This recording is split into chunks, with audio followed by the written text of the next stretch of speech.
Good morning, class. That's the stuff. It's time for another chapter. I gotta tell you a sneaky secret. It's not really Monday morning. It's Sunday night. Here's my scheme. I'm gonna get this stuff ready tonight. And so then tomorrow, I can just be there and just like reacting to the stuff that you're putting on Seesaw maybe. So that's the plan. The last chapter, chapter 5, we went to visit Mr. Pocket because he was there when they found the golden eggs. They checked him out. Turns out he was just collecting dandelions. He likes to eat them.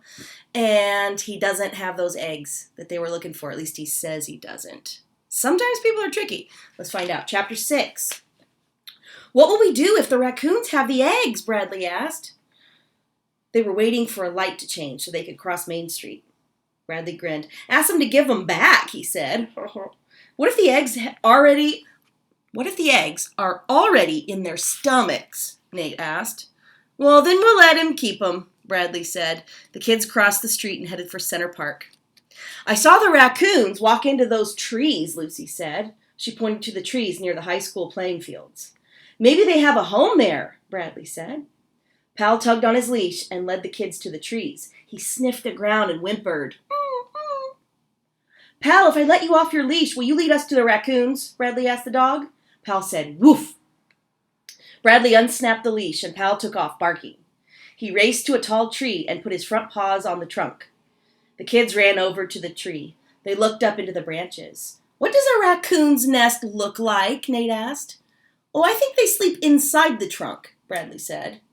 Pal let out another loud bark. He tried to climb the tree. Oh my gosh, look, Lucy said. About 6 feet above their heads, a raccoon face peered out of a hole in the tree trunk. The raccoon made a little coughing noise at Pal. Now what? Nate asked, looking up. We found the nest, but we still don't know if they have our eggs.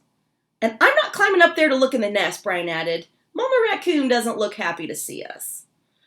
I don't think the raccoons took them, Lucy said. Why not? Bradley asked. Guys, remember when we saw the raccoons in the park? Lucy asked. They walked right past us. Yeah, the mom was leading 3 babies, Brian said. Well, none of them had an egg in its mouth, Lucy said. And if they weren't carrying an egg in their paws either. And they weren't carrying an egg in their paws either. That word if made it really sound wrong. Sound like a word was missing. Turns out that word just wasn't there at all. You're right, Bradley said. They were probably just going home to sleep. Raccoons hunt for food at night. Maybe they ate the eggs before we saw them, Nate suggested. They could have, Bradley said, but they'd leave the eggshells on the ground. Let's go look. The kids ran toward the pond. Let's split up, Bradley said. Look everywhere on the ground. What if the raccoons ate the eggshells too? Brian asked. Bradley shook his head. Yuck, I don't think painted eggshells would taste very good. The kids walked around the pond. Right away, Pal started barking at the swans.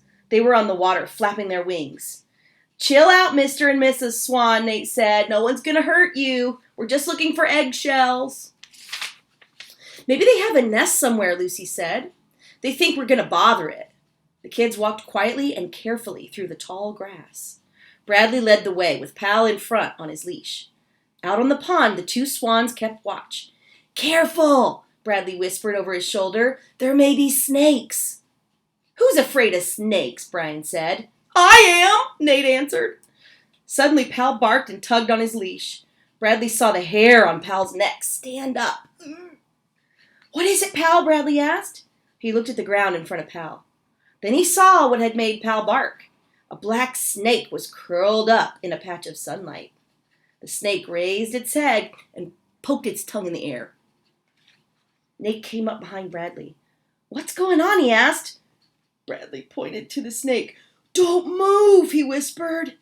Nate took one look and gasped. I couldn't move if I tried, he stammered.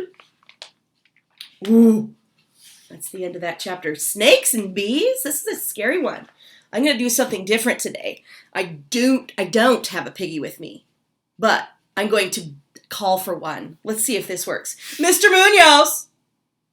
Honey, Will you bring me a piggy, please? I would love to bring a piggy. He said he was going to bring one. I don't know if you can hear that.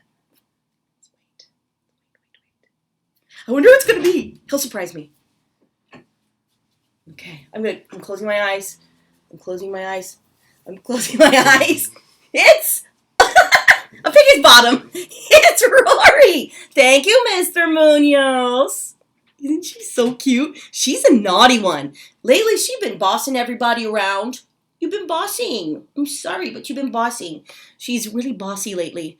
I don't know why. She's being pushing all the other piggies around. Well, that's the end of Read Aloud for today.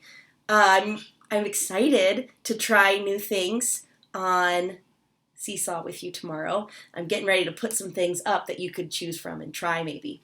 I will see you soon. As always, I miss you and I love you, and it cheers me up to think about the next time we'll be together. Bye, friends.